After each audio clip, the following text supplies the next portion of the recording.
The New York Jets beat the Jacksonville Jaguars. Some people like it, some people are upset. We'll get into all of it.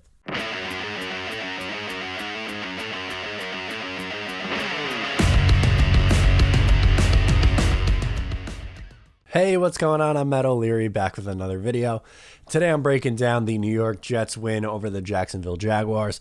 Before we get started today, I just wanted to mention you could follow on social media at Matt O'Leary NY. You could also subscribe, call into the Just Jets podcast, wherever it is you get your podcast.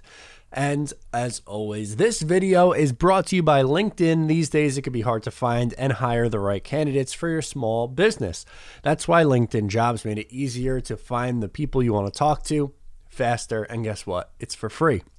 You can create a free job post in just minutes on LinkedIn to reach your network and beyond to the world's most largest professional network of over 770 million people, by the way. LinkedIn Jobs helps you find the candidates you want to talk to faster. Did you know every week nearly 40 million job seekers visit LinkedIn? You can post your job for free at linkedin.com/MO. That is linkedin.com/MO to post your job for free.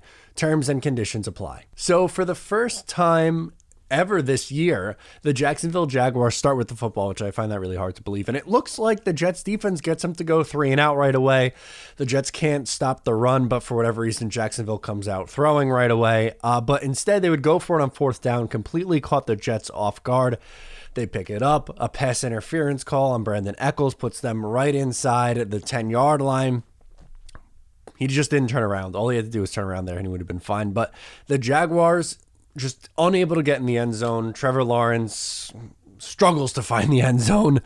And the Jaguars just take the field goal and make it 3-0 right off the top. On the Jets' first possession, the highlight of maybe the season for Zach Wilson, a 52-yard run. Initially, it looked like he was going to be sacked. Somehow escapes, makes a couple men miss. And granted, the effort from Jacksonville was pretty poor too, but just an unbelievable effort. And Wilson with his legs, yes, this is what we wanted to see. I'm not saying he's got to run for 100 yards in every game or anything like that, but just have that ability. We knew it was there, and he adds yet another rushing touchdown on the season. He's been productive. Now here's where the game starts to get a little wonky. The point after attempt was blocked there. Then the Jaguars' next possession, you had a Trevor Lawrence fumble that ended up in the end zone and a Jaguars touchdown, because of course it does. The Jets would then get a penalty on when the Jaguars lined up for the extra point.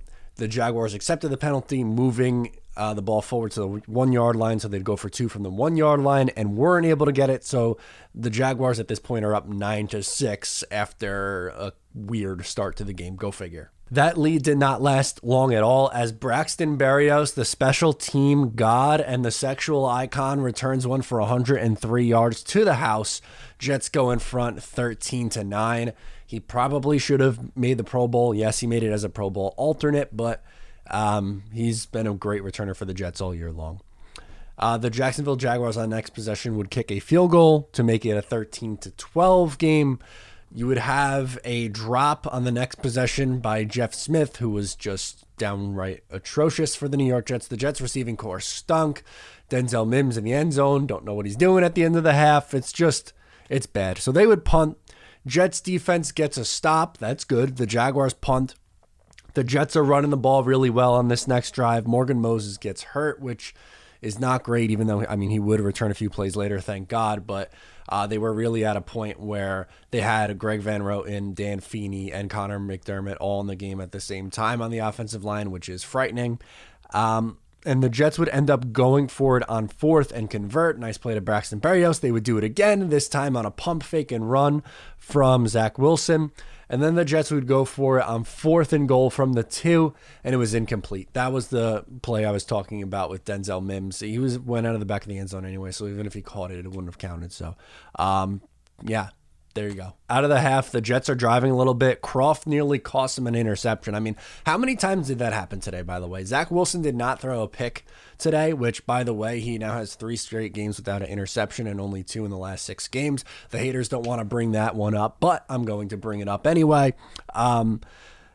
This one goes directly off his hands, pops up in the air, and thankfully is incomplete because, well, there were a couple times where he could have been picked off today, but wasn't, and well, Two of them were very much so not his fault, as it went off of a receiver's hands or off a helmet, which is just bizarre. But you would then get Trevor Lawrence looking, well, really bad. I mean, on this next play, he scrambled backwards like 10 to 15 yards. CJ Mosley caused him to fumble. Jets recover.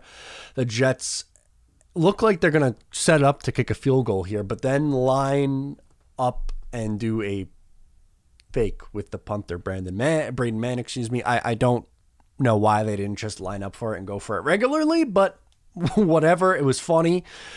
We move on. Jets' defense begins to fall apart. Jacksonville's moving the ball down the field. They settle for 3, so now it's 16-15 Jets. And then on the next drive, like, if this game wasn't weird enough, how about a Zach Wilson to Connor McDermott touchdown pass? Yep, we have a big boy touchdown pass. Shades of Jumbo Elliott against the Miami Dolphins in the Monday Night Miracle in the year 2000 when I was 5 years old. That is real life what is going on in this game. It's on crack at this point. Just unbelievable. The Jaguars march right back down the field, though. The Jets defense says, you know what? We might be pro tank here. They get in, but don't get the 2-point conversion. So it's 23-21. Next time, McGovern is hurt on the next Jets possession, which we don't like to see. Connor McGovern's actually turned his season around a little bit for the Jets and is having one of the better seasons of his career. You had a huge run from Michael Carter to put them inside the 10-yard line. He was really good today, but the Jets would have to settle for 3 points to go up 26-21, and the Jags would have one more shot. Trevor Lawrence is bringing them right down the field. I don't know why they decide to run a run play around the 50-yard line. That takes a gigantic chunk of time away. CJ Mosley then drops a ball that would have been a sure interception on the goal line, but moral of the story, it all comes down to this. 4th and goal from the 2. What happens? Incomplete, but wait, there's a flag on the play. It was on the offense. So the Jets get the turnover on downs, and they hold on to win 26-21 over the Jacksonville Jaguars. Yes, if they lost, they could have improved their draft stock. Whatever. As I said in my video earlier in the week, I was kind of going numb today and just wanted to see the young guys play well. And guess what? You had a Zach Wilson day that was pretty good, and you had a Michael Carter day that was pretty good. We'll go through the numbers right now. Wilson ended up passing 14-22, another not so many passing day, 102 yards, 1 touchdown for an 89.6 rating, but he also had 4 rushes for 91 yards and a touchdown. So 2 total touchdowns, no turnovers. I'll count that as pretty good. And as for Michael Carter, I just had it and put it down. I don't know why. He was good today. He went over 100, like I said. He went 16 carries for 118 yards. So they were really good running the ball today. 273 rushing yards on 36 attempts.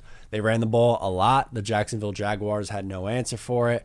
But a win is a win. I'm not gonna go back to a win is a win bitches line from earlier in the year against Houston, but whatever. I'm not upset about it. I know some people are very, very upset that they potentially lost out on what would they moved up to, the 2nd pick in the draft. Whatever, doesn't matter to me. It doesn't. I mean, it would have been nice, but that's my consolation prize. I wanted to see this team and their young guys play well. That was the point of this whole year. You have your head coach and quarterback, and I know the head coach wasn't there today, but you have your young guys, your young core that you're building around. If they play well and they win a meaningless game in December, then so be it. I'm not going to get bent out of shape over it. So that's going to do it for me on this video. Let me know in the comments your takes or on social media. Subscribe if you're new, and I'll catch you next time.